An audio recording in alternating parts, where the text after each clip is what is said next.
Kemudian mereka itu menyekap si Choi Eun-hee, jadi dikasih kayak sapu tangan tuh yang ada chloroformnya ya guys. Kemudian Choi Eun-hee itu langsung pingsan, dibawa ke naik kapal dan dipindahkan ke kapal yang lebih besar untuk dibawa ke Korea Utara.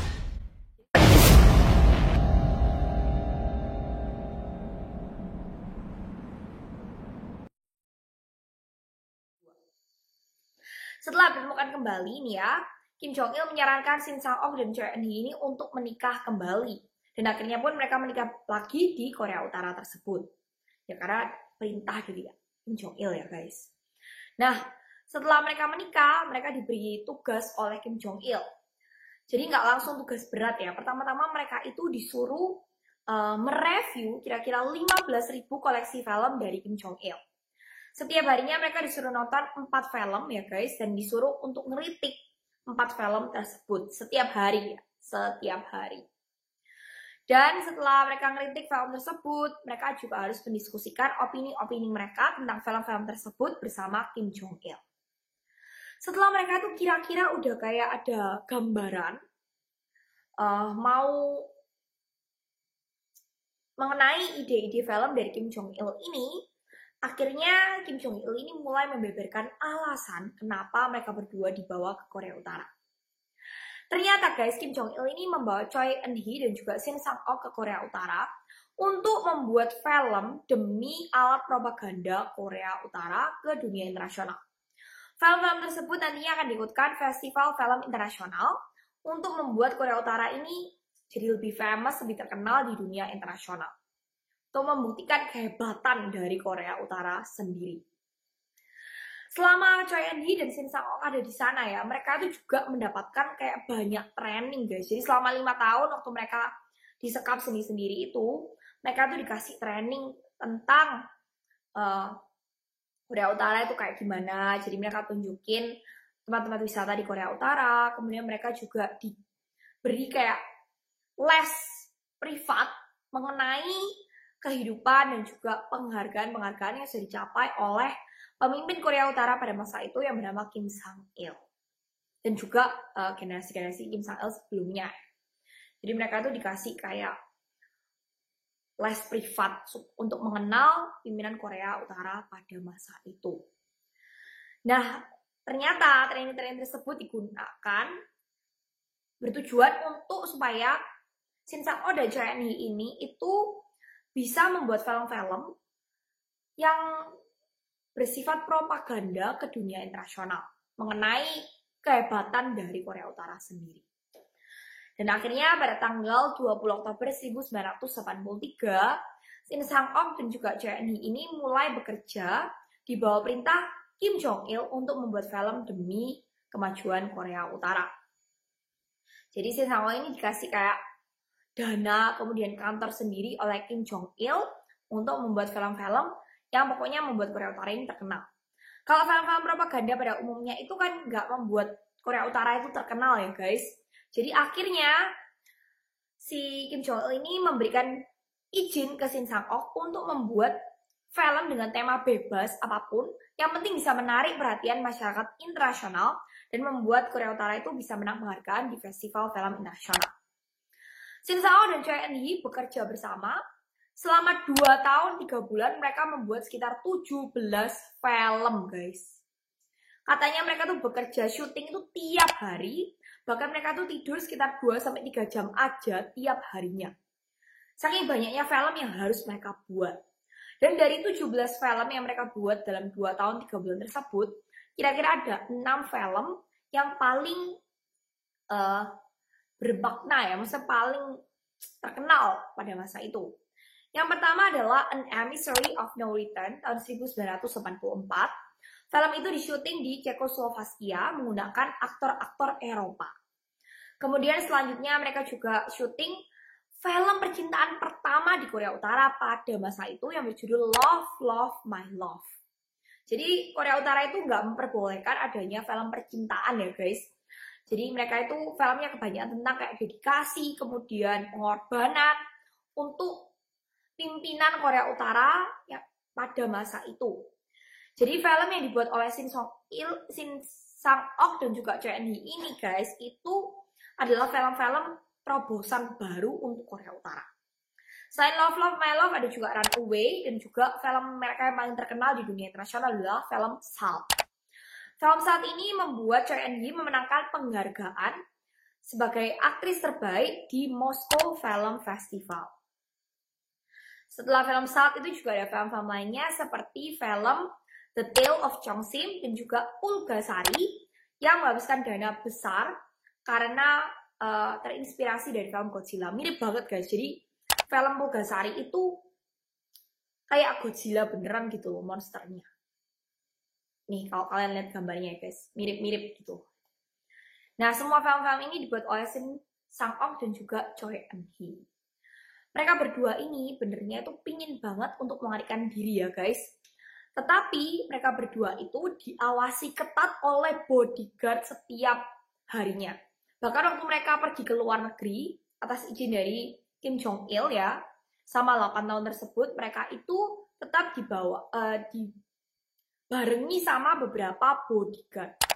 Bodyguardnya itu kelihatannya ramah, baik gitu ya guys, tapi jumlahnya banyak banget. Mereka pakai seragam yang sama dan mereka itu ngikutin Shin Sang-ok sama Choi Eun-hee kemanapun mereka pergi setiap harinya. Bahkan menurut orang-orang yang menghadiri film festival bersama-sama dengan Choi Eun-hee dan Shin Sang-ok pada masa itu, mereka tuh merasa kalau Shin Sang-ok dan Choi Eun-hee ini aneh banget karena diikutin terus sama bodyguard gitu. Jadi gak mungkin kalau ini tuh adalah kegiatan sukarela gitu guys, yang dilakukan oleh Choi Eun-hee dan Shin Sang-ok ini. Tapi karena ya namanya diikutin bodyguard ya, Choi Eun-hee dan Shin Sang-ok ini tetap nggak bisa aja kabur. Mereka nggak mau mengambil resiko untuk kabur kecuali benar-benar ada kesempatan yang jelas, kesempatan yang pasti untuk mereka.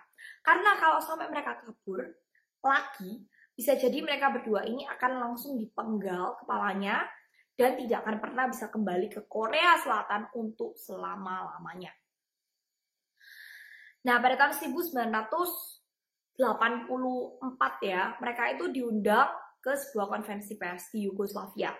Di sana mereka dipaksa oleh Kim Jong Il untuk mengatakan kalau mereka itu bekerja secara sukarelawan untuk Korea Utara.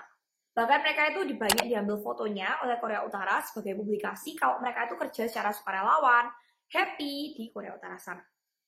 Anak-anak dari Shin Sang-ok dan juga Choi Eun-hee yang dari Korea Selatan itu benar-benar rasanya sedih ya guys. Karena mereka nggak bisa ketemu sama orang tua mereka selama 8 tahun.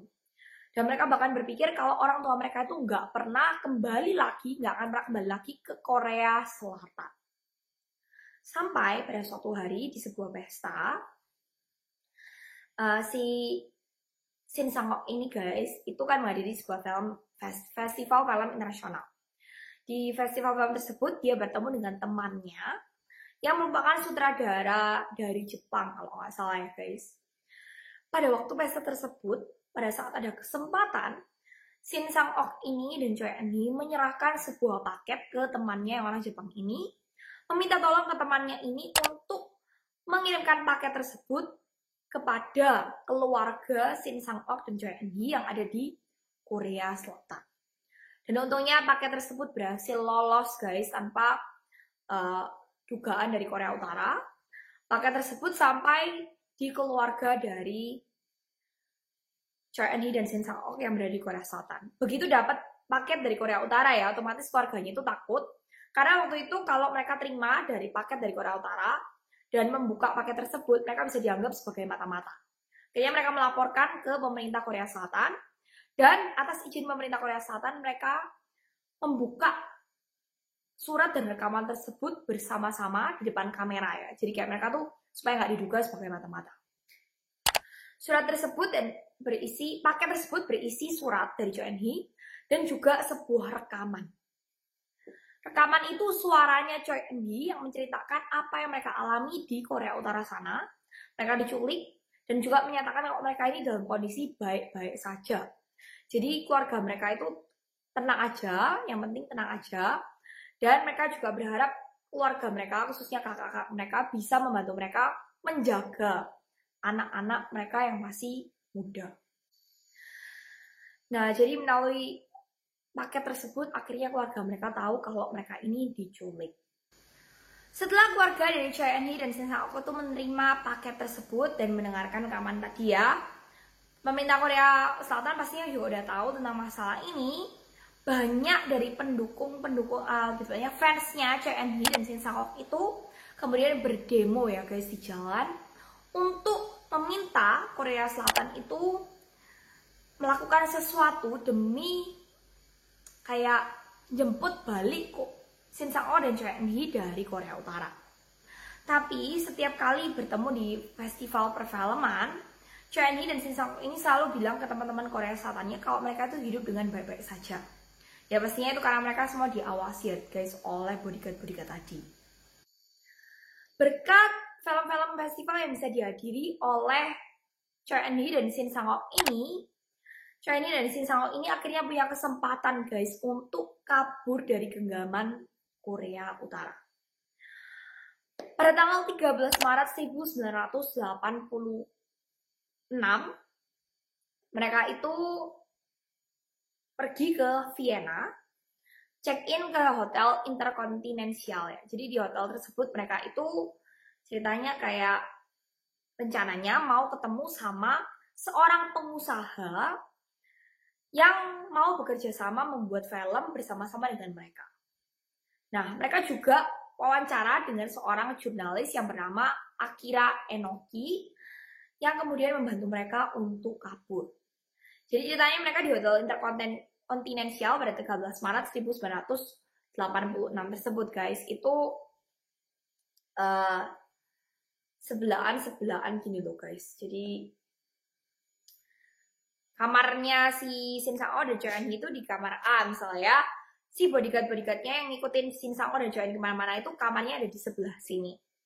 Nah waktu si Choi Eun-hee dan Shin Sang-ok ini lagi diwawancara sama si Akira ini, bodyguard-bodyguardnya itu lagi asik main kayak rokok, kemudian main kartu, main catur gitu loh. Jadi mereka tuh udah separuhnya kayak percaya sama Shin Sang-ok dan Choi Eun-hee kalau mereka tuh nggak akan kabur gitu loh ya guys, karena takut sama pemerintah Korea Utara.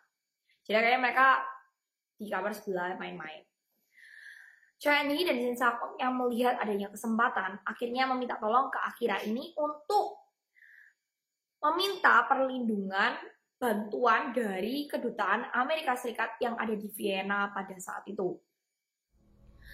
Begitu dimintain, kedutaan Amerika akhirnya setuju untuk memberikan mereka bantuan. Langsung mereka itu berangkat ya ke kedutaan Amerika. Jadi mereka keluar dari kamar hotel tersebut, ngendep-ngendep ya guys, ngelewatin kamar si bodyguardnya tadi. Langsung mereka naik taksi bareng bertiga berangkat ke kedutaan Amerika. Di belakang mereka ternyata mereka tuh sempat diikuti oleh bodyguard-bodyguard tersebut yang menggunakan taksi putih ya. Jadi mereka tuh kejar-kejaran.